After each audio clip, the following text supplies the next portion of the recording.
Have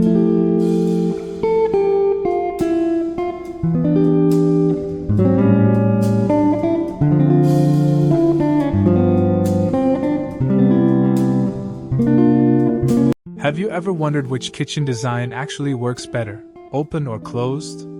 It's one of those decisions that seems simple, until you're the one making it. Open kitchens look modern and feel social. You can cook and still be part of the conversation. Closed kitchens, on the other hand, give you peace, privacy, and a clear separation between cooking and living spaces. But here's the thing, it's not just about looks. What works best for one home might be a total mistake in another. So how do you know which layout is really right for you? In this video, we're diving deep into both options. We'll talk about the real pros and cons, hear what actual homeowners are saying, and share what top designers are seeing in 2025. Whether you love entertaining or value a quiet kitchen space, this breakdown will help you see the bigger picture. Let's compare open versus closed kitchens, and find out which one truly makes sense for your home.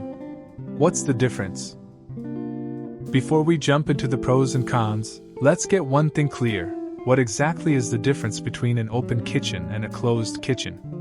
An open kitchen is designed to flow directly into other living areas, like your dining room or living room, without any full walls or doors separating them. It's one big, shared space. You can cook while chatting with guests on the couch, help the kids with homework at the dining table, or watch TV while stirring a pot. Everything feels connected.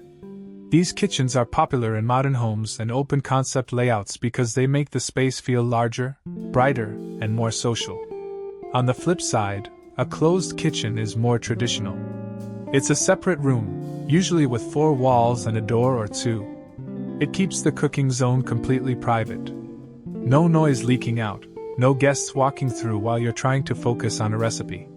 It's your space, and you don't have to worry about cleaning it up the second you're done cooking. Think of it this way. Open kitchen equals social, shared, airy. Closed kitchen equals private, focused, contained. Both designs have their own vibe and function. And depending on your lifestyle, one might work way better than the other. Now that you know the difference, let's dig into the real benefits of each, starting with open kitchens. The case for open kitchens. Let's talk about open kitchens, the layout that's been trending for years. You see them everywhere, in home magazines, on renovation shows, and all over social media. And for good reason. Open kitchens look modern and stylish. They remove the walls that separate the kitchen from the rest of the home, creating one large, flowing space. This design works especially well in smaller homes or apartments, where every inch matters. Without walls blocking light or sidelines, your entire home can instantly feel bigger, brighter, and more welcoming. One of the biggest benefits? You're never cut off. Whether you're cooking dinner, making coffee, or just cleaning up, you can still chat with your kids, watch TV, or entertain guests. It creates a more social, connected feeling, which many people love. Open kitchens also give you more design flexibility. You can add a kitchen island with bar seating, extend your dining area, or decorate the whole space in one seamless style. It's perfect for hosting friends or having casual family dinners right in the kitchen. But here's the big question: does this open setup actually work for everyone? It sounds great, but it does come with some trade-offs, which we'll get into shortly. For now, it's clear why so many people fall in love with the open kitchen vibe. It's bright, it's social, and it looks amazing. But is it always the smartest choice? Let's take a look at the downsides next. The downsides of open kitchens. Let's be honest, open kitchens may look beautiful, but they aren't perfect.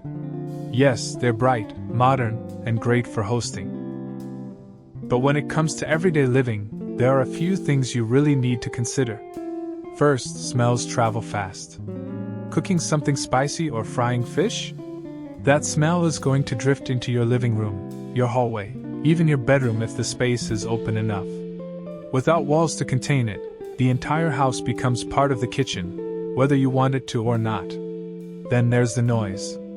Blenders, dishwashers, exhaust fans, and even clanging pans can feel extra loud when there are no doors or walls to block the sound. This can be a big issue if your kitchen connects to your TV room or work from home space. Another thing most people don't think about: the mess is always visible. If you're someone who likes to clean up right after cooking, that might not bother you. But if you prefer to relax after dinner and deal with dishes later, an open kitchen can feel stressful. Your guests will see every dirty pan, every splash on the counter, because nothing is hidden. Storage can also be a challenge. With fewer walls, you lose upper cabinet space, which can make organizing a bit harder, especially if you have a lot of kitchen tools or pantry items. So while open kitchens look amazing, they also demand more effort to keep clean, quiet, and under control. If that sounds like too much hassle, don't worry, there's another option. Let's talk about the other side of the design debate: closed kitchens, and why some homeowners actually prefer them. Why some people prefer closed kitchens. While open kitchens get all the attention these days, there's a reason closed kitchens are still loved by many homeowners. In fact, some people are choosing to go back to them, and once you understand why, it actually makes a lot of sense. First off, closed kitchens give you privacy. You can cook, clean, or prep without anyone watching or walking through. It's your space, and you don't have to worry about keeping it guest ready all the time. For people who like a little peace while cooking, or just don't want to feel like they're on display, it's a game changer. Another big benefit? Smells and sounds stay in the kitchen. Frying, boiling, baking, whatever you're making, those smells are easier to contain. And noisy appliances like dishwashers or blenders won't disrupt the rest of the house. It's especially helpful if you have young kids, work from home, or just enjoy a quieter atmosphere. Then there's the extra storage space.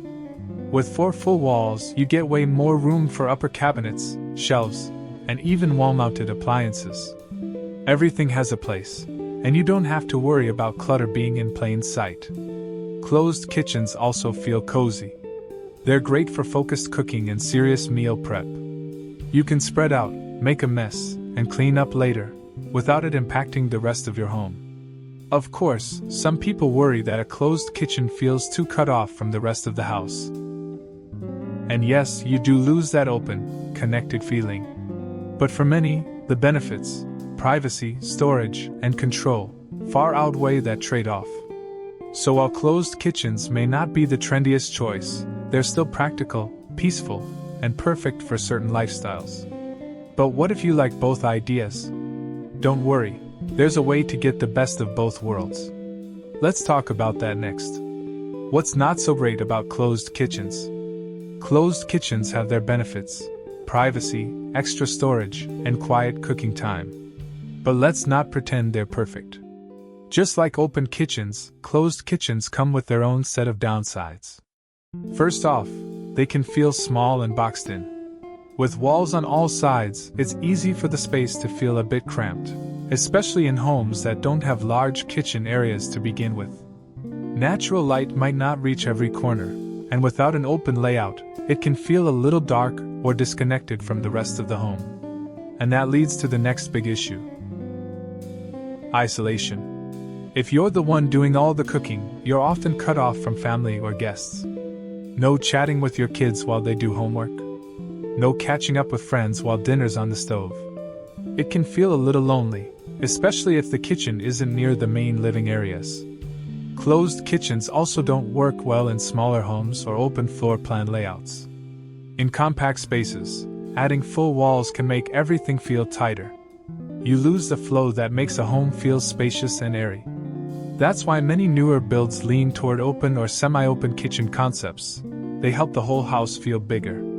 Plus, when hosting, a closed kitchen can make entertaining a bit more awkward. You're away from your guests, which can be inconvenient if you're trying to cook and socialize at the same time. So while closed kitchens offer more control and a quieter environment, they also come with limitations, especially when it comes to light, space, and social interaction. That brings us to the real question: how do you choose the right one? Well, it depends on your lifestyle, your home's layout, and what matters most to you. And if you're stuck between both styles, don't worry, there's a middle ground. Let's explore how you can get the best of both worlds next. Real results from real homes. It's easy to get caught up in design trends and pretty photos. But what actually happens when real people live with these kitchens every day? Let's take a look at what homeowners are saying after switching from one layout to the other. The results might surprise you. One couple in a small city apartment knocked down a wall to open up their closed kitchen. They instantly noticed how much brighter and bigger the space felt. "We used to feel cut off from everything," they said. "Now, cooking feels like part of family time." They added a small island, used open shelving, and loved how the kitchen became the heart of their home. But not everyone feels that way. Another family with young kids converted their open kitchen back into a closed one, and they don't regret it. "We were constantly cleaning," they explained. "Every mess was visible, and the noise drove us crazy during homework time." They installed a sliding door, added more cabinets, and now say their kitchen feels calmer and more functional. One homeowner tried a semi-open design, keeping a wide opening but adding a half wall to block side lines. The result? "It's the perfect balance," they said. "We still feel connected, but we don't have to panic clean every time someone drops by." The truth is, there's no one-size-fits-all answer. Real-life results show that both layouts can work beautifully, or fail miserably, depending on your needs. What matters most is how you live, how you cook, and how much mess or noise you can tolerate. Some people thrive in the energy of an open kitchen. Others prefer the calm and control of a closed one. That's why it's so important to think beyond trends and focus on function. And if you still can't decide, don't worry. The hybrid kitchen might be exactly what you're looking for. Let's talk about that next. What designers recommend in 2025. So, what are the experts saying this year? Is the open kitchen still the go-to design in 2025? Or is the closed kitchen making a quiet comeback? According to top interior designers and architects, the answer isn't black and white, but the trends are definitely shifting. For years, open kitchens were the star of modern homes. People loved the open flow, the bright light, and the social connection. And in many new builds, they're still a popular choice, especially in smaller homes or apartments where space needs to feel bigger and more connected. But in 2025, designers are noticing a growing demand for more separation, and not just for style reasons. With more people working from home and families spending more time indoors, homeowners want spaces that feel more calm, focused, and private. And that includes the kitchen.